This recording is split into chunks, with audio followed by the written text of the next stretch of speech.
I mean, you have to be here legally though. Trust me, you don't want to be an illegal immigrant in this country. For a whole month, I have no idea where I was going to live. We make it seem like quality of life here is great. And to be honest, it is. There's 24 hours power supply. You can drive any kind of cars, no matter how low it is, that you won't be repairing every month. Now, if you are not ready to work hard in this country, don't even bother to come. When I came to the US, I had a long hair. Maybe I'll put a picture of my fine hair when I came. When I came here, I cut off my hair. You have Malawi and everything. As far as you have black skin color, you are a black. I also had a friend who was also paying $1,000 for a room. This is a country that actually encourages you to take there. Hi guys, welcome back to my YouTube channel. My name is Victoria Ajayi Bembe. You're welcome, you're welcome, you're welcome. Going back to healthcare. Healthcare here, if you get sick, walk into the shop. I have an urgent care here. Like, they have urgent care, they have doctor's office, they have hospitals, they have ER. So you don't even need to go to the hospital to see a doctor. You can even talk to a doctor on your phone. All throughout this pandemic thing that I was ill, most of the appointments I had were on my computer and I was talking to my doctor. You can walk into, like, there are doctor's offices everywhere. So when you're talking about healthcare, there is healthcare. They have really good, like, instruments and all of that. But my dear, it is expensive. The amount people pay for insurance, for their healthcare insurance, is mind-blowing. My insurance, as good as it is, it does not cover dental care. It does not cover vision, because those things are freakingly expensive. Like, freakingly expensive. You want to get a glasses, you want to buy, like, let them check your eye for you, $500 to get glasses. The glass I brought from Nigeria, the way I cherish it, well, if anything happened to it, if I get like something further, I just check. I don't mind my phone falling about my glasses, because I know I cannot afford to get another glasses in this country. So that's why they will tell you, even in my program, they told me, make sure you do all your health care. You check, make sure that you are all right, you are fine before you come here. Because no, but well, if you go and do for any sickness that is more than your insurance plan, let me move into this before I go to security. Because we'll get there. Relationship, especially if you're a single lady, my dear. Relationship in US, relationship in the United States, relationship in Canada, it's not easy. I have a lady here. She's quite like elderly. When she came here, she was a young sissy, but no marriage. What's happened? The men here, in short, it's not even about the men. The life in this country, New York City, people are working 3 jobs, people are working 4 jobs. You are quitting, you are leaving this job, you are running to the other job, you are leaving because you have to make ends meet. No one, like, majority of people, they don't have one job. No one job is going to pay your bills. So people have multiple jobs. They literally don't have a life. That's why you see the nice skyscrapers. Skyscrapers and all of those things, they are enticing. People don't even notice those things, because by the time you remember, the time I'm running for me, I wake up in the morning, you are trying to catch the train, you are trying to catch the bus, you won't have time to sit down and admire the atmosphere. Nobody, like literally nobody, everybody is on the run. So even if you're coming here as a single, think about it very well. Can you actually afford to actually live that kind of life when you literally have no life? Because your life is on your job. You are quitting, you are closing from one job, you are moving to another. People work crazy hours. Like, I had roommates when I just moved in one of the apartments. I stayed in 3 apartments since I came here. Story for another day. Like, most of them, we hardly see each other because they are never around. The time I'm coming from work, they are just going to their 3rd job or their 4th job or something, just to be able to pay their rent and to be able to eat. So you don't have time. You don't even have time for yourself, to talk of having time for a guy or for a relationship. So you have to think about those things before you make your decision. You don't have husband in Nigeria and you're coming here as a single person and you think, you will knock on Oyibo man. See, Oyibo men, now they are wise up. I have a friend. Don't even let me, like, I have a friend who was like, when I met her, like, she was dating this white guy and everything, and she was like, see, to date white men is not easy. Honestly, in Nigeria, where a guy will toast you and you will do shakara, the guy will take you to restaurant, he will order everything you eat, he will drive you to your house, he will like buy you clothes, buy you everything. Here, it doesn't work that way. It doesn't. It won't work. When a guy asks you out and say, hey, let's go to this restaurant, be ready to pay the half of the bill. Yes, be ready. See, be ready to pay half of the bill. That's the whole thing. And then be ready to transport yourself back home, because if the guy, even if he has a car, is from the date, from the junction, bye bye, we'll talk later. So Like, relationship here is hard. To get a guy, it takes the grace of God. Like, I hear a lot of stories, like, about single ladies that are still here. Like, no man, no. And the ones that are there, they are not ready. And there are lots of Americans. They don't see the way we value marriage in Nigeria is not the same way they value marriage here. So many of these Americans, like, they just want to have a fling. Some want to cohabit. Like, they don't want to marry you, they just want you to be there. And the moment anything happens, they will tell you to pack out of the house. And even as you are coming to cohabit, it's not that you are paying half of the rent. I'm being honest with you guys, these are like real things happening. I've heard so many stories, and I'm not telling you guys lie. Like, when they're asking you to come and cohabit, you are a roommate, you are also paying half of the rent, or even in some cases you are the one paying the rent. Now, the last thing I'd like to talk about, I want to talk about racism, but I'm not sure, but maybe I'll just touch on it. But let me talk about security. We are running, Nigeria is a lion's den. There's no security in Nigeria. See, debunk a lot of mindset in your head before you come to the United States. Just yesterday night, not 5 nights, not a month ago, and this has happened multiple times. You can just be in your house and you'll be hearing gunshots. You don't know where the gunshot is coming from. You don't know who is being shot at. You don't even know if they are coming towards you. So when you're talking about peace of mind, see, there are places in this country you cannot even, they call it a red zone. When I was looking for apartments, and I was looking for apartment because of my work, I work in the Bronx, and they will tell you, like, there are places where they will tell you, a single lady, don't live in this place. Don't even pass this place in the night alone. Like, you don't, because I remember when I was looking for an apartment, there was this street I went to here in the United States, and you see these guys smoking, taking drugs, like, outside, and they are looking at you, like, and there are a lot. And I was working alone. Like, I was going to check out an apartment in that street. I did see, the moment that the apartment was nice, I could afford it, but I could not afford to stay in that place, because everywhere you will see, like, dogs. Beware, there are dogs here. Like, you will see signs everywhere to let you know that this place is not secure. And even the so-called secure places are not so secure. Yes, people will target you. They will come to your house in Nigeria. They will even send letter and everything, and they will come and see. What I'm just trying to tell you, that, see, it is everywhere. There are security issues everywhere. Somebody will just walk into the store. If I start reading news for you about just in the last month, let me just say month, 1 or 2 months, the amount of gunshot cases or people that have died through somebody just enter a store and start shooting around. We hear all those news we hear all of those stories in the news, but it doesn't make sense to us. Like, we still feel like all those things until you come here. Nobody is safe. Your neighbor has a gun. This one, if you annoy him, they will shoot you. And then what will happen? They'll say he has mental problem. They will take him to the mental institution. 2 months later, the person is free. You are dead. You are gone. So this doesn't happen every time. Let me just be honest with you guys. And it's just some unfortunate circumstances. But I'm telling you that if security is the reason you are running away from Nigeria, see, there are other security issues you need to worry here. Racism. Let me even chip in racism here. Racism is also a security issue. There are people that don't like you just because of how you look, just because of the color of your skin. See, I did not know I was a black until I came here. Because where I come from, we are all black. So nobody even, black, like, who cares? Like, when you come here, you realize, you will know. Even with the way you are treated in the bank, in the way, like, you want to fill form, they will tell you. All the signs there will tell you, yeah, signify who are you. Are you a black? Are you a white? Are you? And they'll tell you that all those things just for data is a lie. It affects the way the services they give to you. When you call their customer care, it affects the number. Your white person will be calling and they will pick call. You are still there 1 hour later. They have not even answered your call. So all of those things affect. They are risky. They are people that will just, like, you will just be walking on the street on your own. I remember there was a day I was going to cross the road.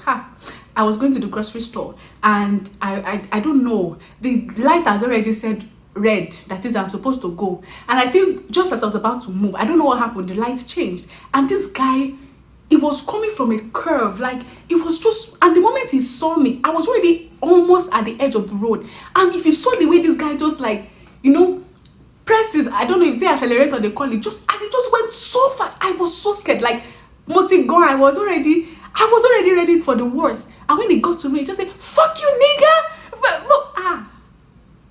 Emi nigga. Emi lope nigga. If not for condition, if not because I'm in your country, you will come to Nigeria and be calling me nigga. So what I'm trying to let you know, that people here, they are really sick people in this country. People who, racism is not something to be joked with, but it is real and it happens. People will hate you just because of how you look. The way you look also determines how they even serve you. Even in banks, in restaurants, there are some.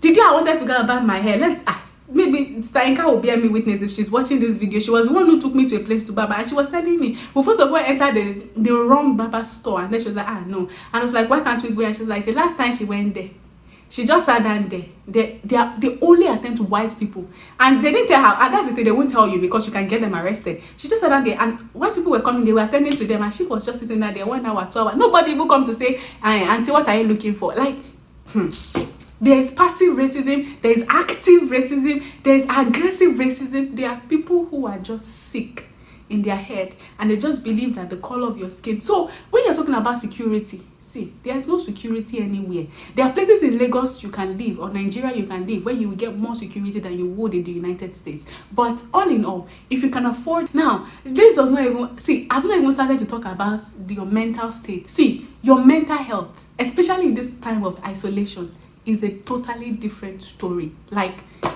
your families are not here. There are times you will feel depressed. See, depression, you don't know what depression is until you move outside of your comfort zone. It is terrible. I'm so thankful that, I mean, when I came, it was hard on me, and then I was and then you will work with some people that you see, as Africans, most people believe that you are dull, like, because of what they read in the news. And I don't like what UNICEF and the rest of them have showed them of Africa. They believe we live in cages. We don't have knowledge. That we are here as charity cases. So you work in some places where they will be looking at it that way. So what do you know? And you know, they will not even test you or put your intellect to work. They'll just like give you menial jobs, go and do photocopy, go and do stuff like that. So that alone is like you're working in a place where people are racist. Even if you're a store attendant or stuff like that, people will come in, they will speak to you rudely. It's really affecting your mental state. Then you are now coming to a empty house. No husband, no family, nobody to gist to. By the time you come home, the people in Nigeria are already sleeping. So you cannot even call to say, hey, I just wanted to check up on you. And by the time they are awake, you are at work. And they cannot call you because you won't be able to attend to them. So it's like you are in isolation, and it affects your mental health. So if you already have families here, fine, it could work. Like, it would never be the same like when you're in Nigeria, but maybe you could even make it work. For me, after about a few months, I got a really good church, a Redeemed Christian church, a Nigerian church, and everybody in my church are Nigerians, and they are amazing people. Even in this like lockdown, they've cooked jollof rice and bring it to my house. They are amazing people. So not everybody in US is racist, not everybody in US is bad. But if you find your community of people and they are active, and see, there are a lot of Nigerian communities, but see, Nigeria, and I don't blame them because the life here is hard. People are trying, nobody have time for community anything. Like, to be honest, but if you are able to get that community of people, I will tell you, grab it, take advantage of it, because you will need it, you will need them. So in conclusion, what I would advise is, see, if you want to come here, come legally. Don't come illegally. See, because your fellow Nigerians will blackmail you. You'll be paying them a part of your salary just because you don't want them to report you to immigration, and they will, because people are the way life is hard here. It makes people, if your back comes up to your daju, it makes them really, really heartless. Like, they can do anything just to be able to get by. So make sure you are here legally, because if you are not, to live will be terrible for you. There's no peace of mind. Then, you know, coupled with every other thing that will come your way, it is horrible. So please make sure you have your papers complete. Don't use backyard to come. Also, make sure you have a skill. Make sure you, no matter what, maybe you can make hair. There are like African stores where they employ people like to make hair and all of those things. They are not living the life. They are like living in a 1-bedroom 20 people places, but at least they are making something. They are able, and I tell you, the majority of people that are here are saving to go back. So they are able to save up and go back home. So if you want to go, make sure you have a skill. If you don't have a master's degree or a bachelor, make sure you know how to do something and be ready to do any job. See, any job. Me, I babysit. They will tell you to pick a child, drop them in school, pick them up. I will do it because I need the extra cash. If it's $20 I get every week, it is something. By the time you convert it to Naira, see, that's the life here. You want to buy clothes, you are seeing $20. By the time you convert $20 to Naira to buy only one top, you will think twice. Like, those are some of the things. This life here is expensive, but if you want to come, it is still possible. If you have a good people here you can live with when you just come, it will make things really easy for you, because that will take away and if they are kind enough to ask you not to pay rent, because trust me, you are not coming to live in anybody's house for free, because they are paying, they are working their ass off to be able to pay their rent. But if you get someone who is willing to have you live in their house for a period of time without paying, quite all right. Stay and make sure you start looking for any job you can see. Don't come here and be looking, it's accounting job, no accounting job, no nothing. Whoa. The hunger that will catch you. See, you will do cashier job, you will do babysitting, you will do nanny, you will you will do anything, because at a point poverty will get you, and people at home that's the other thing.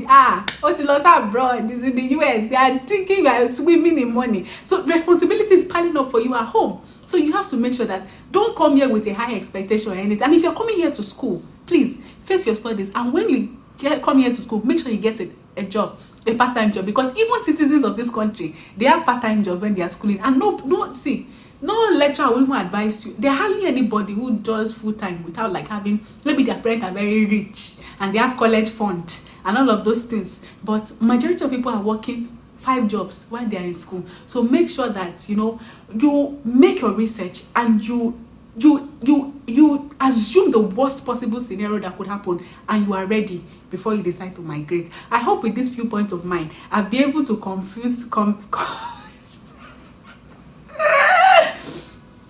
I'll be able to convince you and not to confuse you or discourage you that on what's the topic, on migrating to the United to abroad, wherever it is, wherever abroad is for you.